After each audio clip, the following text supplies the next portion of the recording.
Okay, welcome everyone to the Tuesday, June 18th Working Group Component Standard meeting. We've got a couple items on the agenda today, and I think Lucas also has an announcement to make, so I'll wait for him to join to make that announcement, and we can just start in on the rest of the agenda here. So, Lei, you had this one item, the codec factory options. Yeah, thanks, Mike. This patch has been up for quite a while.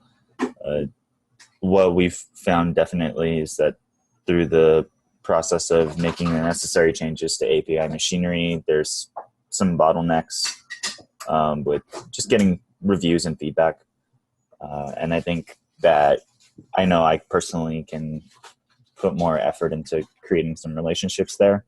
I know Lucas worked with Stefan out in KubeCon to kind of chat about how we can help out there. But this patch is, I think, pretty done. There's like maybe one thing, which is make some better doc strings, but it's got tests now that exercise the paths that change. So if anybody wants to come in, and also we don't have anybody new to the group here, I guess. We did have a new contributor looking to help out. Mm-hmm. But yeah, I mean, reviewing these code bits, I don't know, might be helpful for somebody. But yeah, this should be good to go, so we can get this in once the... Is 1.16 open now? I'm not sure. It might not be. The 1.15 devs aren't out yet, so. It is. You can push to the master branch. This means you're merging for 1.16 at the moment. Cool, perfect. And yeah, so there was that. Yeah. And Lucas said that he wouldn't be able to join immediately. But. Yeah. So then Ross, I think you also sent a KEP, right, for the kube proxy component config graduation. Yes, I did, but so far I got only a review by Valerie. Yeah, okay. I'm glad that she looked at that. I asked her to take a look at that also. So I will try and get to that this week. Yeah, thank you. Yep.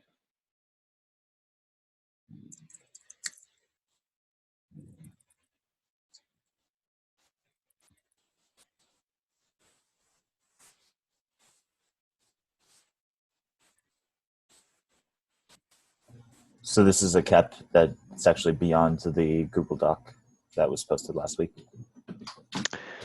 Yes, it has only minor changes compared to the doc. Basically, I changed the the terminology a bit. It's like now it's using local and shared config as opposed to node and cluster config, and it's made to resemble a little bit more a KEP. So that's the only part that's different.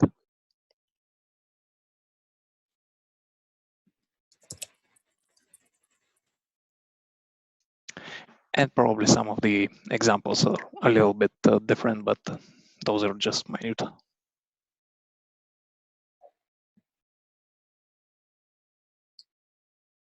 So here we go.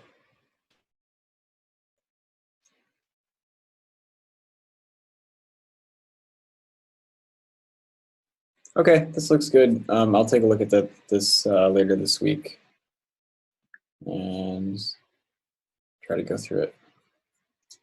Thanks. Yeah, you bet. Yeah, it looks like that's poll 1104. Yes. Enhancements. Yeah, I will add the link to the notes. I just. Great. Yeah. Thank you for doing that, Lei. Yeah, so I guess Lucas still isn't here, so let's still move forward. So Lucas has kind of announced that he doesn't have time to chair this working group anymore, and so he's going to be stepping away, unfortunately. And he's proposed that Lei takes his place.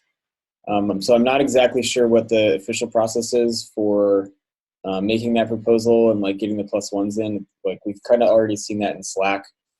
But what I think would probably make sense is for Lucas to send an email to our mailing list, kind of outlining all of that and making the proposal, and then we can get the +1s recorded there. But that's a decision I support. So you've been very involved, Lei, and I think your leadership will be useful. Thanks for that, Mike. Yeah. Yeah. It does make me, a little sad, because Lucas has just been a big mentor for me, and I wish I would have had more time to kind of bounce things off him for this project. But the work of this working group is quite important for, I think, everyone's best interest in Kubernetes. Yes, I agree with that. And it also sounds like he's not going to be, he'll be available to talk to still. Just he doesn't have time to work directly on things anymore. So I was going to say, let's just hang out until he gets here. So if there's anything else he wants to add. As far as like helping people get onboarded to this project, like the work of the working group is very heavily rooted in design and stuff right now. How can we help people who want to get involved? Because I know Tim has been making an effort to get the word out to new contributors that this is a space that we need help in. Yeah, it's a really good question that I don't have a good answer for yet. And part of it is just like a lot of this, there's so much historical context and state in like, we're basically, this is like a refactoring working group, right? So there's all this like sort of understanding that we're trying to bring to existing situations. So like how to build that quickly in a new contributor is the main question for me. And we obviously need more people to help us. So we kind of need to figure out how to get them up to speed on how to think about these designs.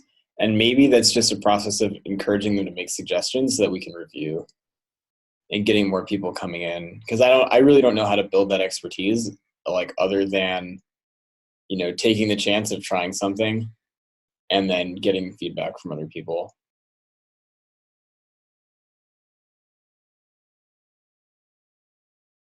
Like you guys have all sent PRs and CAPs and other things with suggestions for this working group, and then those have been pretty heavily reviewed, and that's built your expertise up. So we kind of need more people to do that. And I'm wondering if there's ways we can be encouraging like along that route for someone, because it can be pretty discouraging to just get like all of this massive amounts of feedback and design tweaks and stuff for months while you try to get a design resolved. Probably what we should try to do is like keep up to date tracking issues for the gaps that we got merged. So we can basically point these tracking issues new contributors and tell them, hey, there is a certain thing that needs to be done in order for this gap to be implemented. So this is a good way for new people to start. And the reviews, of course. Yeah, I agree with that.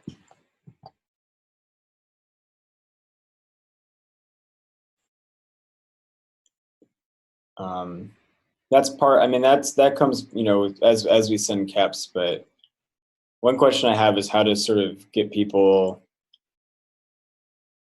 familiar with the code enough that they start sending their own caps.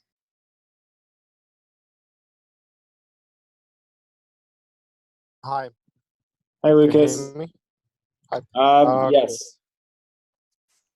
Right. We should do, or we could.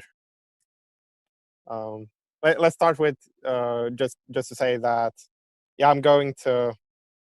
You might know that I'm going to university, and I'm a bit disappointed that first I had to be in military service, and now going to university, and now I just realized I don't have enough time here in between to actually give the attention that this work group needs as a lead. So then it's better to free up the place to someone else. For example, Lee, as mentioned there. But yeah, right. So to answer, that's the context, and I'm sorry to see that be that way, but well, life happens. Right. So what we could do is the same as we did in cluster lifecycle. So we have one dedicated meeting sometime to just for new contributor onboarding. So basically walk through all the code that is relevant, talk through different concepts, give background that in a like 1 or 2 hours even, whatever fits, and that will help. All those who are interested in contributing should join, and then I can be there, and everybody else that is relevant once we find such a time, and we can, well, as it's recorded, we can just point to that. That's what we do in C+ Lifecycle. Point to that every time somebody says, I don't know how to start with kubeadm. That's a great idea. We should definitely do that. Yeah, let's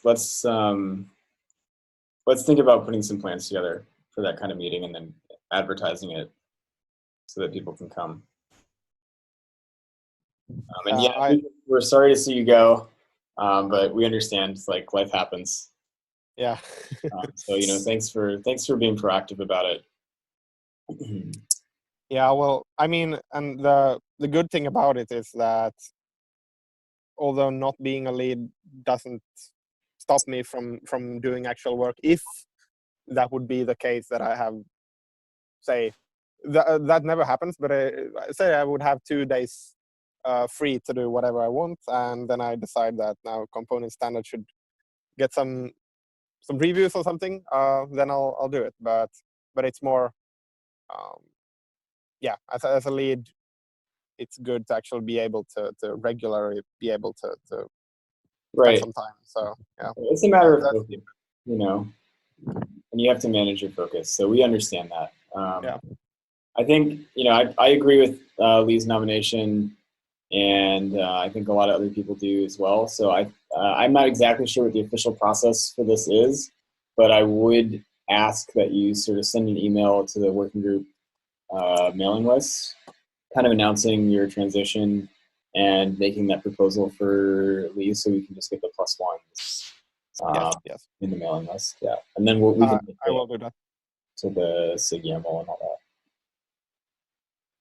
Yep. All right, awesome. Thank you, Lucas. We're gonna miss you, but it's understandable. Yeah. Right. I think that's it for our agenda today. I don't know if anyone has anything else. Actually, I just looked at the participant list. Who is George here? Are you a new contributor? Is that George Castro? New contributor. Another George. I've been trying to. I've been here for the last couple of meetings just to figure out like what things you are all working on to see where best to help. And I guess actually while you were talking about how to get new contributors, and I guess the things that you need done are KEP reviews, and I see a couple PRs open in the from the project from the GitHub project board. No, yeah, thank you so much for joining, George. Yeah, feel free to speak up. We would love to help you identify places where you can start to grow and apply your existing skill sets and perspectives. Are you have you been using Kubernetes for a while? Do you have pain points? What has your interest in the project? Overall, I just love the community, but yeah, long time user, trying to see where I can help out. Cool. Yeah. We definitely have some things that can be reviewed. If you're looking for something maybe more esoteric, the first link in the agenda is a patch that I put together that makes some changes to API machinery. And it's a little bit of a fun spelunk. It's not too complex of a change. It just adds some options for some other changes that were made before by Lucas and Stuart. So that might be a good thing to just look at. And if you have questions, just leave them as comments on the PR review. Okay. Also, yeah, the kube controller manager KEP is an interesting problem because it's a controller manager. It has a collection of other component configs. And then the kube proxy KEP that Ross just put up, I need to look at that. But that one's moving from an alpha to beta API, so it's a little bit less crazy. Yeah. And there are some. That one will touch on a lot of the fundamental motivations and problems behind component config in the first place. So that might be useful for you to read just for historical context. And then in addition to that, we also have all the legacy flag stuff. That library merged. The first version of it merged a few weeks ago, and we need to prototype actual examples against like kubeproxy or kubelet with that library, which I've been meaning to do at some point, but haven't had time yet. So, if that's something you're also interested in, that might be something to do. But yeah, I mean, we're all available on Slack. Feel free to ping us with questions or express your interests, and we'll do our best to help out. Sweet, awesome. Thank you so much. I'll take a look at them, and I'll be the guinea pig and try to design a good roadmap for new contributors. Thank you so much. Thanks so much for your help. That's going to be really useful for us. Okay. So does anyone have anything else? Lucas, I can't hear you.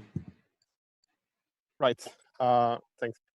I could just add that I'm willing to mentor or do 101s or stuff like that as part of the transition in the coming weeks, but to help other people get up to speed. So if you're interested in that, just ping me. Thank you. Okay, everyone, have a nice day.